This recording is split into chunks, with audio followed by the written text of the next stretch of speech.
نحمده ونصلي على رسوله الكريم اما بعد رب اشرح لي صدري ويسر لي امري واحلل عقدة من لساني يفقهوا قولي رب زدني علما۔ آج سیرت النبی صلی اللہ علیہ وسلم کی 15ویں مجلس ہے۔ میں نے گزشتہ مجلس میں یہ بتایا تھا کہ جب آپ صلی اللہ علیہ وسلم کی عمر مبارک 4 سال ہو گئی، آپ صلی اللہ علیہ وسلم طائف میں تھے اور شق صدر کا واقعہ پیش آیا تو حضرت حلیمہ سعدیہ بہت خوف زدہ ہوئیں، ان کو فکر لاحق ہوئی تو انہوں نے آپ صلی اللہ علیہ وسلم کو اپنے ساتھ لیا اور مکہ المکرمہ تشریف لائیں۔ آنے کے بعد آپ صلی اللہ علیہ وسلم کو آپ کی والدہ حضرت آمنہ کے سپرد کر دیا۔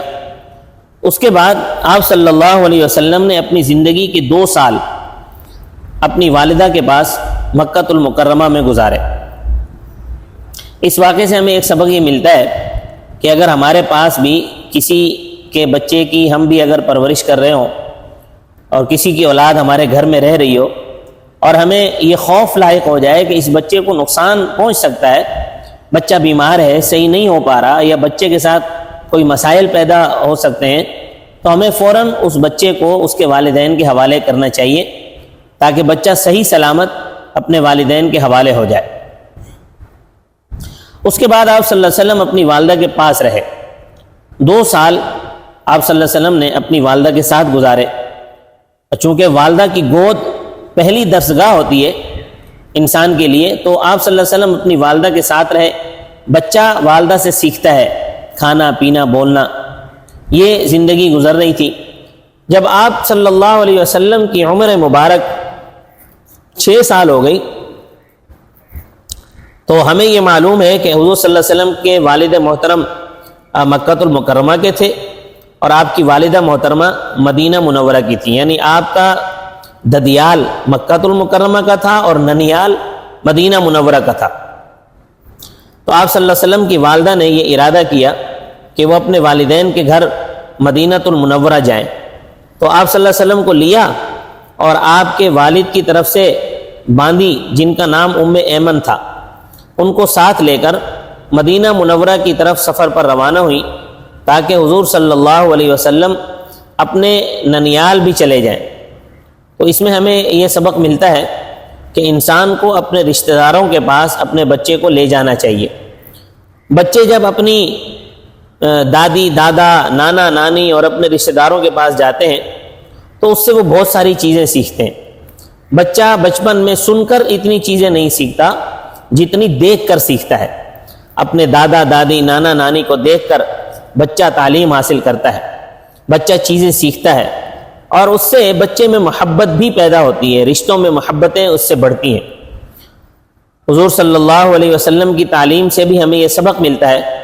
حضرت فاطمہ رضی اللہ تعالیٰ عنہ حضرت علی رضی اللہ تعالیٰ عنہ کے نکاح میں تھی، لیکن اس کے باوجود جب آپ صلی اللہ علیہ وسلم کے گھر تشریف لاتی تو آپ صلی اللہ علیہ وسلم کھڑے ہو کر حضرت فاطمہ رضی اللہ عنہا کا استقبال کرتے تھے، اور آپ صلی اللہ علیہ وسلم نے فرمایا فاطمہ تو بضعۃ منی، فاطمہ میرے جگر کا ٹکڑا ہے۔ نبی صلی اللہ علیہ وسلم نے بچوں کے ساتھ محبت کی کیا تعلیم دی۔ حضرت حسن و حسین آپ کے نواسے ہیں، آپ صلی اللہ علیہ وسلم کے ساتھ گھر میں بھی کھیلتے تھے، مسجد میں بھی آ جاتے تھے، بسا اوقات نماز میں بھی آپ کے پاس آ جاتے تھے۔ آپ صلی اللہ علیہ وسلم نے فرمایا یہ دونوں تو میرے دنیا کے پھول ہیں، یعنی جب نانا سے ایسی محبت بچوں کو ملے گی تو پھر وہ بچے بڑے ہو کر کیا بنیں گے۔ اسی وجہ سے کہتے ہیں کہ بچوں کو اپنے قریب کیا کرو۔ تو بچپن میں بچے اپنے بڑوں سے سیکھتے ہیں، بڑوں کے پاس بڑے تجربے ہوتے ہیں، تو وہ تجربے جب بچے ان سے ملتے ہیں تو وہ بچوں میں منتقل ہوتے ہیں۔ دوسرا سبق یہ ملتا ہے کہ حضرت آمنہ جب سفر پر روانہ ہوئی تو ایمن کو ساتھ لیا، اور آپ صلی اللہ علیہ وسلم ان کے بیٹے تھے، لہٰذا ہم بھی جب سفر پر جائیں تو رفیق سفر ساتھ ہونا چاہیے، کوئی نہ کوئی ساتھ ہونا چاہیے۔ حضور صلی اللہ علیہ وسلم کی تعلیم سے ہمیں یہ سبق ملتا ہے کہ جب آپ صلی اللہ علیہ وسلم ہجرت پر روانہ ہوئے، گھر سے نکلے تو حضرت ابو بکر کے گھر گئے، حضرت ابو بکر کے ساتھ روانہ ہوئے، غار ثور گئے، پھر وہاں سے ہجرت کے راستے پر گئے۔ آپ صلی اللہ علیہ وسلم کے ساتھ حضرت ابو بکر صدیق تھے۔ جب ابو بکر کو خوف لاحق ہوا تو حضور صلی اللہ علیہ وسلم نے فرمایا غم نہ کرو، اللہ کی مدد ہمارے شامل حال ہے۔ لہذا اس سے معلوم یہ ہوا کہ سفر میں کوئی ساتھ ہونا چاہیے، اگر زیادہ جماعت نہ ہو تو ایک فرد تو ہونا چاہیے تاکہ 2 افراد تو ہوں، جماعت تو بنے، کیونکہ حضور صلی اللہ علیہ وسلم نے فرمایا ید اللہ علی الجماع، اللہ کی مدد جماعت کے ساتھ شامل حال ہوتی ہے۔ جب سفر میں جماعت ہوتی ہے تو جماعت کے ساتھ اللہ کی مدد شامل ہوتی ہے، جب اللہ تعالیٰ کی مدد شامل حال ہے تو سفر آسانی سے طے ہو جائے گا۔ خاص طور پر یہاں پر خواتین کے لیے بھی ایک سبق ہے کہ جب خواتین بھی گھر سے نکلیں تو اپنے محرم کے ساتھ، اپنے شوہر، والد یا بھائی کے ساتھ ہوں، لیکن اگر ان میں سے کوئی نہ ہو تو پھر اپنے بچوں کو ساتھ لے جائیں، کسی خاتون کو اپنے ساتھ لے جائیں، اکیلے گھر سے نہ نکلیں، کیونکہ ان خواتین کے تحفظ کے لیے یہ بھی بہترین ذریعہ ہے کہ بچہ ساتھ ہے، کوئی خاتون ساتھ ہے، اور یہ بھی اس صورت میں کہ جب کوئی محرم نہ ہو۔ تو پھر جب آپ صلی اللہ علیہ وسلم جب مدینہ منورہ پہنچے، چند دن آپ صلی اللہ علیہ وسلم نے والدہ کے ساتھ وہاں گزارے۔ اب آپ صلی اللہ علیہ وسلم کی والدہ کچھ قیام کے بعد مدینہ میں وہاں سے آپ کو لے کر روانہ ہوئی، آپ صلی اللہ علیہ وسلم کی والدہ اور آپ صلی اللہ علیہ وسلم اور آپ کی باندھی ام ایمن۔ راستے میں جہاں غزوہ بدر ہوا تھا اس سے تھوڑا سا آگے ایک جگہ آتی ہے جس کا نام ہے ابوا، مقام ابوا کہا جاتا ہے اسے۔ اس مقام پر پہنچ کر آپ صلی اللہ علیہ وسلم کی والدہ کا انتقال ہو گیا، اور ایسی جگہ انتقال ہوا ہے کہ جہاں ظاہری اسباب کچھ نہیں ہے، پتھریلی زمین ہے، وہاں قبر بنانا، وہاں تدفین کرنا کوئی آسان نہیں ہے۔ گویا ہمارے نبی صلی اللہ علیہ وسلم کی زندگی کے ہر حصے میں ہمارے لیے سبق موجود ہے۔ اگر ہم اس سے سبق حاصل کریں کہ نبی صلی اللہ علیہ وسلم کی عمر مبارک اس وقت 6 سال ہے، 6 سال کا بچہ اپنی ماں کی قبر خود تیار کر رہا ہے، اور ساتھ میں کوئی فرد نہیں بلکہ ایک خاتون ہے۔ اتنا بڑا غم، حوصلہ برقرار رکھنا اس غم میں، اور پھر تسلی دینے والا بھی کوئی موجود نہیں، تدفین کرنے میں کوئی مجمع بھی نہیں ہے، کوئی افراد بھی ساتھ نہیں ہے، کوئی لوگ نہیں ہے، جبکہ آپ صلی اللہ علیہ وسلم تو امام الانبیاء ہیں، خاتم النبیین ہیں، محبوب خدا ہیں، لیکن والدہ کی تدفین کر رہے ہیں تو اکیلے کر رہے ہیں۔ آپ صلی اللہ علیہ وسلم کے ساتھ صرف ام ایمن ہے۔ کتنا بڑا سبق ہمیں حضور صلی اللہ علیہ وسلم کی زندگی کے اس حصے سے مل رہا ہے۔ آج دنیا کہتی ہے کہ فلاں جو ہے وہاں پر حالات خراب تھے تو ہم ان کے جنازے میں نہیں جا سکے، فلاں جو ہے وہ ادھر یہ معاملہ تھا، کوئی افراد ہی نہیں تھے جنازے میں، تدفین میں کوئی لوگ نہیں تھے۔ تو ذرا نبی کریم صلی اللہ علیہ وسلم کی سیرت کو تو اٹھا کر دیکھیں کہ نبی صلی اللہ علیہ وسلم اپنی والدہ کی تدفین کر رہے ہیں اور کوئی موجود نہیں ہے۔ ہمارے لیے اس میں کتنا بڑا سبق ہے۔ تو اسے سامنے رکھ کر اپنی زندگی گزارو۔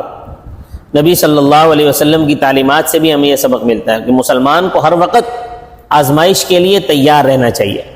قرآن کریم میں اللہ تعالیٰ کے ارشاد ہے احسب الناس ان یترکوا ان یقولوا آمنا وهم لا یفتنون، کیا لوگوں نے سمجھ رکھا ہے کہ انہیں یوں ہی چھوڑ دیا جائے گا، بس وہ یہ کہہ دے گا ہم ایمان لائے اور ان کو آزمایا نہ جائے گا؟ نبی کریم صلی اللہ علیہ وسلم پر بچپن سے ہی آزمائشوں کا دور شروع ہو گیا، اور موت تک آزمائش کے مختلف مراحل سے گزارنے سے اس حقیقت کی طرف اشارہ ہے کہ یہ دنیا مسلمانوں کے لیے آزمائش کی جگہ ہے۔ ایک حدیث میں اس دنیا کو قید خانے سے تعبیر کیا گیا، اس لیے مسلمانوں کو آزمائشوں پر رونے دھونے کے بجائے اس نقطے کو سامنے رکھ کر زندگی گزارنی چاہیے۔ اس نقطے کے واضح ہونے سے بہت سارے مسائل خود بخود حل ہو جاتے ہیں۔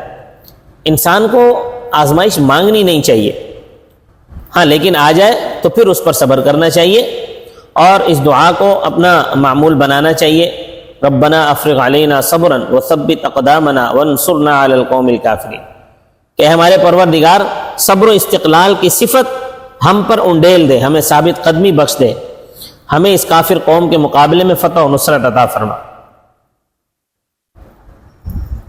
آپ صلی اللہ علیہ وسلم نے فرمایا انسان کی زندگی کی کامیابی کا مدار اللہ تعالیٰ کی عبادات اور اطاعت پر ہے، لہٰذا اپنے ایمان کی فکر کرو۔ حدیث مبارک میں آتا ہے آپ صلی اللہ علیہ وسلم نے فرمایا قولوا لا الہ الا اللہ تفلحون، تم لا الہ الا اللہ کہو فلاح پا جاؤ گے، یعنی کامیاب ہو جاؤ گے۔ اور آپ صلی اللہ علیہ وسلم نے ارشاد فرمایا انما الاعمال بالخواتیم، اعمال کا دار و مدار خاتمہ پر ہے، لہذا اپنے ایمان کی فکر کرنی چاہیے، خاتمہ بالخیر کی فکر کرنی چاہیے۔ اگر ایمان اور خاتمہ بالخیر کے ساتھ دنیا سے چلے گئے تو انشاءاللہ ہم کامیاب ہی کامیاب ہیں۔ اللہ تعالی ہمیں اپنے نبی سے سچی محبت اور عقیدت عطا فرمائے، نبی کریم صلی اللہ علیہ وسلم کی سیرت کو اپنانے پھیلانے کی توفیق عطا فرمائے، سنتوں کے مطابق اپنی بقیہ زندگی گزارنے کی توفیق عطا فرمائے۔ وما علینا الا البلاغ المبین۔